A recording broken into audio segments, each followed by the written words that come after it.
Assalamualaikum warahmatullahi wabarakatuh. Di sini kami dari kelompok 5 akan mempresentasikan tentang experiential learning.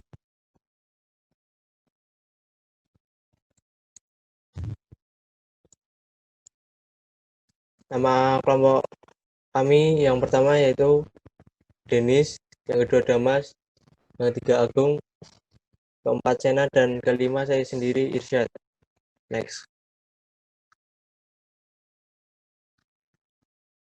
Pengertian experiential learning.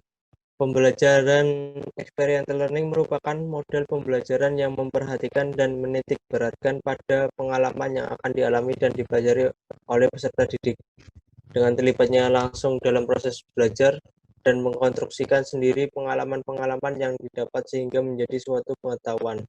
Next. Karakteristik experiential learning. Karakteristik experiential learning terdapat ada 6 karakteristik umum. Yang pertama adalah belajar terbaik dipahami sebagai suatu proses, tidak dalam kaitannya dengan hasil yang dicapai. Yang kedua adalah belajar adalah suatu proses kontinu yang didasarkan pada pengalaman. Yang ketiga, belajar memerlukan resolusi yang konflik-konflik antara gaya-gaya yang berlawanan dengan cara dialektis. Dan yang keempat, belajar adalah proses yang holistik. Yang kelima, belajar melibatkan hubungan antara seseorang dan lingkungan. Dan yang terakhir adalah belajar adalah proses tentang menciptakan pengetahuan yang merupakan hasil dari hubungan antara pengetahuan sosial dan pengetahuan pribadi. Next. Tahap-tahap experiential learning. Menurut Fatur Rahman, adapun penjabaran dari tahap-tahap tersebut adalah sebagai berikut. Yang pertama, concrete experience atau feeling. Concrete experience atau feeling adalah belajar dari pengalaman-pengalaman yang spesifik peka terhadap situasi. Yang kedua, reflective observation atau watching. Reflective observation atau watching adalah mengamati sebelum membuat sesuatu. Yang ketiga, abstract conceptualization atau thinking. Abstract conceptualization atau thinking adalah analisis logis dari gagasan-gagasan dan bertindak sesuai pemahaman pada suatu situasi. Yang keempat, active experimentation atau doing. Active experimentation atau doing adalah kemampuan untuk melaksanakan berbagai hal dengan orang-orang dan melakukan tindakan berdasarkan peristiwa, termasuk pengambilan resiko.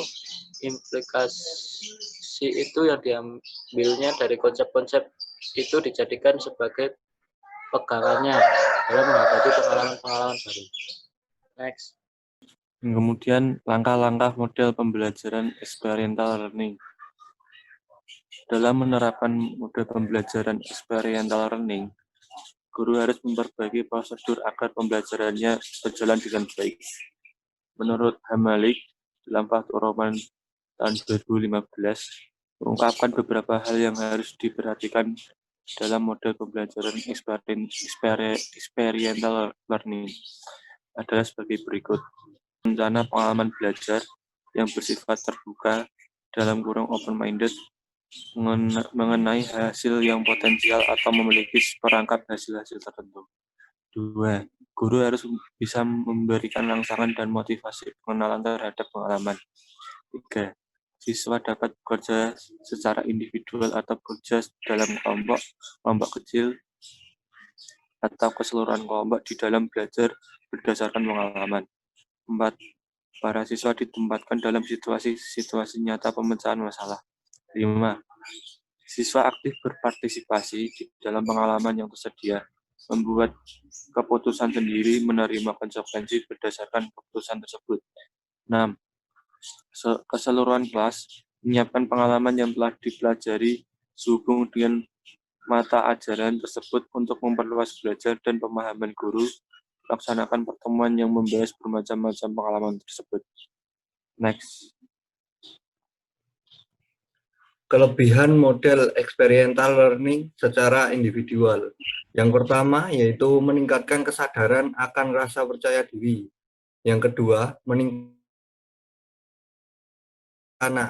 dan pemecahan masalah.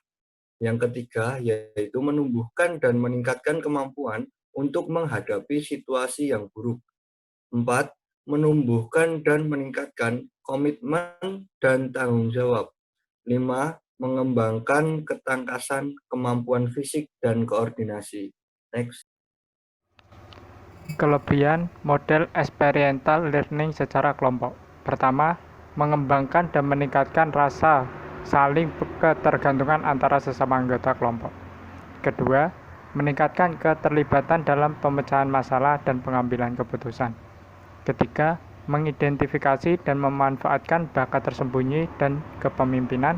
Keempat, meningkatkan empati dan pemahaman antar sesama anggota kelompok. Sekian dari kelompok kami, kurang lebihnya mohon maaf apabila ada yang ditanyakan atau ada saran atau ada yang ingin disampaikan, silahkan disampaikan di kolom yang telah disediakan. Wassalamualaikum warahmatullahi wabarakatuh.